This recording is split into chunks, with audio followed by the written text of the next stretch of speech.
Hi guys, welcome back to my channel. कुछ time से मैं कोई भी लॉन्ग वीडियो अपलोड नहीं कर पा रही थी क्योंकि मैं अपने एचसीएस के एग्ज़ाम के लिए थोड़ी सी बिजी थी। तो आज मैं आपको एचसीएस एग्ज़ाम की मेन स्ट्रेटजी, उसके सिलेबस और उसके पैटर्न के बारे में कुछ बताती हूँ, तो शायद आपको हेल्प कर सके कि अभी काफ़ी कम टाइम रह गया है, इसका एग्ज़ाम जून में ही है। तो हमें जल्दी ही प्रिपेयर करना होगा इसके लिए। एंड अगर कोई यूपीएससी की तैयारी कर रहा होगा पहले से, तो उसके लिए और भी आसान होगा क्योंकि इस बार एचसीएस ने अपने एग्ज़ाम में कुछ चेंजेस लाए हैं। सबसे पहला और सबसे मेजर चेंज तो यही है कि इस एग्ज़ाम में ऑप्शनल सब्जेक्ट को हटा दिया गया है, जो शायद तो स्टूडेंट्स के लिए बहुत ही ज़्यादा रिलीफ देगा। क्योंकि पिछले पास्ट टाइम में जितना भी मैंने ऑब्जर्व किया है, तो जो भी ह्यूमैनिटीज़ के सब्जेक्ट होते थे ऑप्शनल में, उनको काफ़ी कम मार्क्स दिए जाते थे रेदर देन दी साइंस सब्जेक्ट। तो काफ़ी बच्चों के लिए ये बहुत ज़्यादा रिलीफ वाला पॉइंट रहा होगा कि ऑप्शन को रिमूव कर दिया गया है। एंड दूसरी सबसे बड़ी बात ये कि अब इसमें जीएस के पेपर्स इंक्लूड कर दिए गए हैं, जबकि पहले जीएस का सिर्फ एक ही पेपर हुआ करता था, ऑप्शनल का एक पेपर हुआ करता था। एक आपका हिंदी और एक इंग्लिश का पेपर हुआ करता था, जहाँ तक मुझे याद है।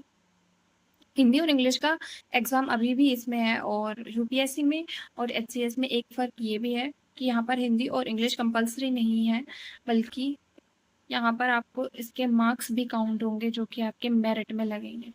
तो आइए एक बार हम अपना पैटर्न देख लेते हैं पेपर का। तो इसमें आपके टोटल 6 पेपर होने वाले हैं। पहला पेपर आपका इंग्लिश का होगा, दूसरा हिंदी का होगा, तीसरा आपका GS1, then GS2, GS3 and GS4, जो कि आपका स्पेसिफिकली एथिक्स का होने वाला है। और सारे पेपर आपके 100 मार्क्स के होंगे। टोटल आपका 600 मार्क्स के एग्जाम जो होने वाला है, एंड इंटरव्यू आपका 75 मार्क्स का होगा। एक बार हम डिटेल में सारे के सारे सब्जेक्ट्स को एनालाइज कर लेते हैं। पेपर 1 एंड पेपर 2 आपका सिंपल लिटरेसी लेवल का पेपर होने वाला है, जिसमें आपके कॉम्प्रिहेंशन देखने को मिलेंगे, वोकैब देखने को मिलेगी, ट्रांसलेशंस देखने को मिलेंगे। एंड याद रखना कि ये दोनों पेपर आपका मेरिट बनाने में बहुत हेल्प कर सकते हैं, क्योंकि यहाँ पर आपको सबसे ज़्यादा एज मिल सकती है। अगर आपकी हिंदी या इंग्लिश स्ट्रॉन्ग है, तो आपको यहाँ पर काफ़ी मार्क्स गेन करने का मौका मिल सकता है। एक बार हम अपने सारे सब्जेक्ट्स के एनालिसिस को ध्यान से देखते हैं। सबसे पहला पेपर आपका GS1 का होने वाला है। मोस्टली सारा का सारा सिलेबस आपका यूपीएससी का उठाया हुआ ही है, वहीं से यहाँ पर लाकर इसको कॉपी पेस्ट कर दिया गया है। क्योंकि अगर आपने इस बार अगर एग्ज़ाम दिया हो एचसीएस का, तो आपने देखा होगा कि ये वाला पेपर और यूपीएससी का 2023 वाला पेपर जो प्रीलिम्स का हुआ था, वो कहीं ना कहीं एक सेम पैटर्न पर ही हुआ था। उसमें भी सारे के सारे ऑप्शंस आपके ओनली 1 ओनली 2 पेयर के हुए थे, और इस बार भी सारा पेपर ऐसा ही आया था। जो पेपर जो था वो काफ़ी, आप बोल सकते हो कि मॉडरेट से टफ लेवल का पेपर था। It was not an easy paper, क्योंकि मैंने ये पेपर खुद दिया है, तो इसलिए मुझे पता है। और मैंने यूपीएससी 2023 का पेपर भी दिया था, तो पेपर बिल्कुल भी आसान नहीं था। और एग्ज़ाम टाइम में बैठकर ये सोच पाना कि ऑप्शन करेक्ट होगा कि नहीं होगा, ये बहुत मुश्किल होता है। तो आप लोग इधर उधर की बातों पर बिल्कुल भी ध्यान मत दें। अगर आपके 40 से ऊपर मार्क्स आए हैं, इनफैक्ट मैं बोलूँगी कि 35 से भी ऊपर अगर आपके मार्क्स आए हैं, तो प्लीज़ आप बिल्कुल भी टाइम वेस्ट मत कीजिए। मेंस की तैयारी करनी स्टार्ट कर दीजिए, मेंस को अभी से लिखना शुरू कर दीजिए।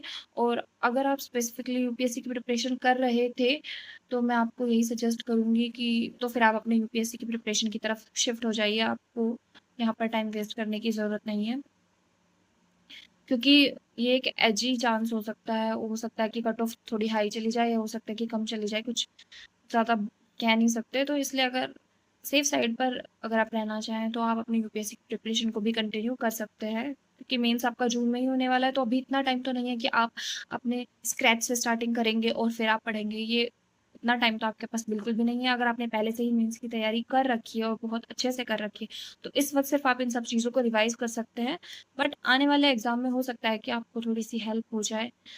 एंड कभी कभी ऐसा होता है कि आप, अगर आप सिलेबस को थोड़ा सा एनालाइज भी कर लें और कुछ एक आध टॉपिक्स छोड़ दे और बाकी सारे टॉपिक्स कर ले, तो उन टॉपिक से भी आपके क्वेश्चंस बन जाते हैं। एंड पेपर आपका 100 मार्क्स का ही होने वाला है, तो हो सकता है कि आप ये पेपर क्लियर कर लें। तो एक बार हम अपने GS1 का सिलेबस जो है वो देख लेते हैं।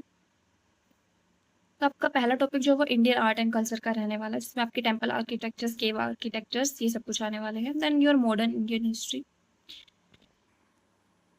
Freedom struggle, post independence, world history, Indian society, social issues, social empowerment, globalization, world geography, distribution of natural resources, Jio physical phenomena and Haryana related issue. अब यहाँ पे ना सबसे इम्पोर्टेंट देखने वाली बात ये है कि ये सारा का सारा पेपर आपका यूपीएससी से रिलेटेड सारे टॉपिक्स आपको दिखाई तो जरूर दे रहे होंगे, लेकिन लास्ट में यहाँ पर लिख दिया हरियाणा रिलेटेड इशूज।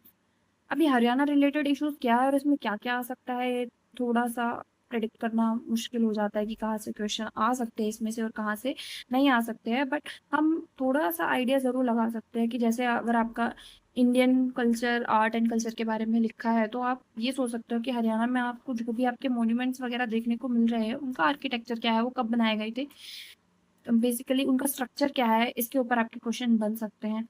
एंड आपके जो फ्रीडम स्ट्रगल था, आप देखते हैं कि रिवोल्ट ऑफ 1857, उसमें आपके हरियाणा के बहुत सारे लीडर्स ने बढ़ चढ़कर हिस्सा लिया था, तो वहाँ से आपके क्वेश्चन बनने के चांसेस जरूर रह जाते हैं। देन इंडियन सोसाइटी, क्या क्या इश्यूज हैं इंडियन सोसाइटी के, इसमें तो आपके हरियाणा स्पेसिफिक बहुत सारे क्वेश्चन बन सकते हैं। आपको ओनर किलिंग का बहुत सारे केसेस जो है हरियाणा में देखने को मिलते हैं।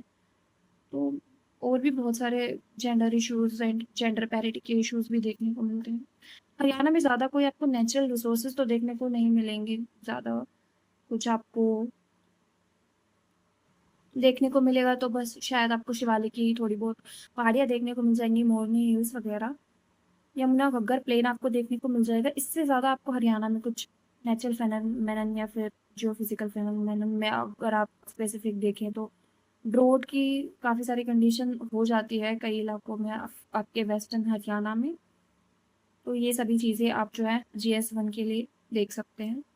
देन GS2 में your complete polity, government policies, governance and civil services, international relation, groupings, politics, institutions. अब इसमें आपका हरियाणा स्पेसिफिक जो है, आप एक बार हरियाणा बजट और इकोनॉमिक सर्वे का अगर डॉक्यूमेंट देखेंगे तो उसमें ना आपको ये देखने को मिलेगा कि हरियाणा ने कुछ कंट्रीज के साथ मिलके अपने कुछ स्कीम्स जो है वो चलाई हुई हैं, जैसे चाइना के साथ मिलकर, नॉर्थ कोरिया के साथ मिलकर, वो सभी आपको उसमें देखने को मिल जाएगा। उनके क्या क्या इंपॉर्टेंस है, क्या क्या सिग्निफिकेंस है, वो सब आपको उसमें पढ़ने को जो है वो मिल जाएगा।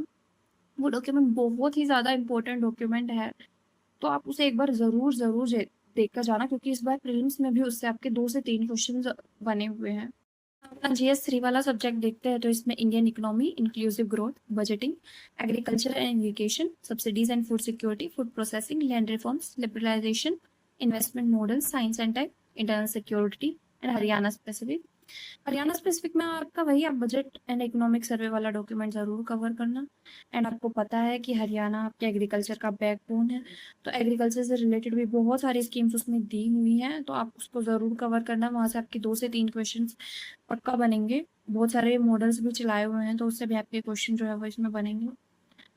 उसके बाद हम GS4 देख लेते हैं, ethics and human interface, aptitude, aptitude for civil services, emotional intelligence, moral thinker, civil services values and probity in governance and case studies.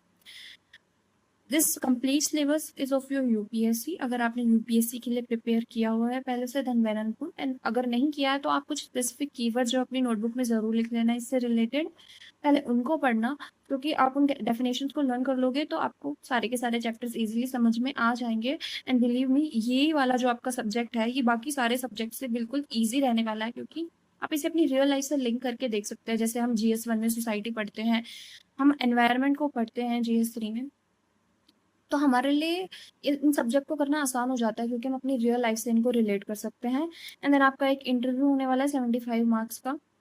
अगर आप अपने मेंस में अच्छे मार्क्स स्कोर कर लेते हैं तो आपको शायद इंटरव्यू की इतनी चिंता करने की ज़रूरत बिल्कुल भी नहीं है। आपकी जो भी मेरिट होगी या जो भी रैंक होगी वो आपका मीन्स डिसाइड करेगा यहाँ पर।